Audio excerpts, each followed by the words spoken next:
سوچنے کی طاقت کلاڈ برسٹل نے لکھی ہے۔ وہ اس کتاب میں کہتے ہیں کہ آپ کی زندگی آپ کے خیالات کی پیداوار ہے۔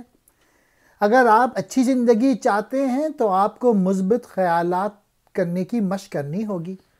آپ جس چیز کا مستقل تصور کرتے ہیں اسی کی طرف آپ راغب ہوتے ہیں۔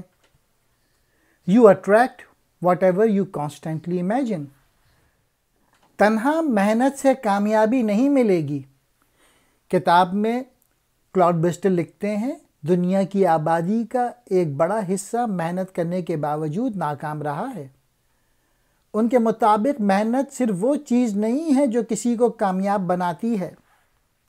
کامیابی اس وقت ملے گی جب محنت کے ساتھ تخلیقی سوچ، ایمان اور خود اعتمادی بھی ہوگی۔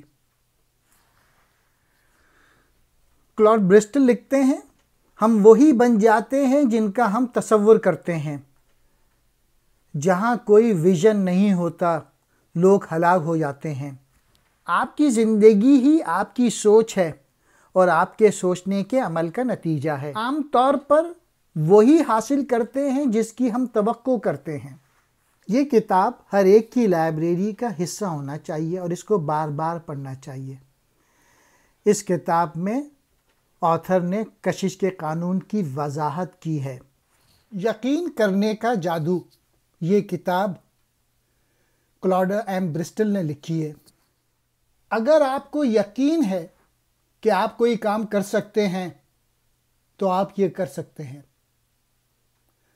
بس اتنا یقین کریں کہ یقین کرنے میں حقیقی تخلیقی جادو موجود ہے، اور جادو بھی ہوگا، کیونکہ یقین سے وہ قوت مہیا ہوگی جو آپ کو ہر کام کرنے میں کامیاب کرنے میں مدد دے گی۔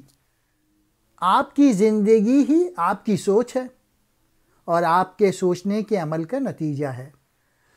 کلاڈ برسٹل کہتے ہیں جو آپ ظاہری طور پر ظاہر کرتے ہیں وہ اندرونی طور پر ہوتا ہے۔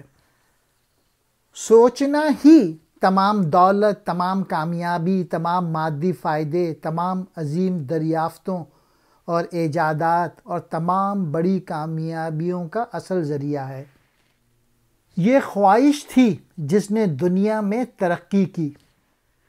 جس چیز پر ہم فوکس رکھتے ہیں اسی چیز کو ہم اپنی طرف راغب کرتے ہیں۔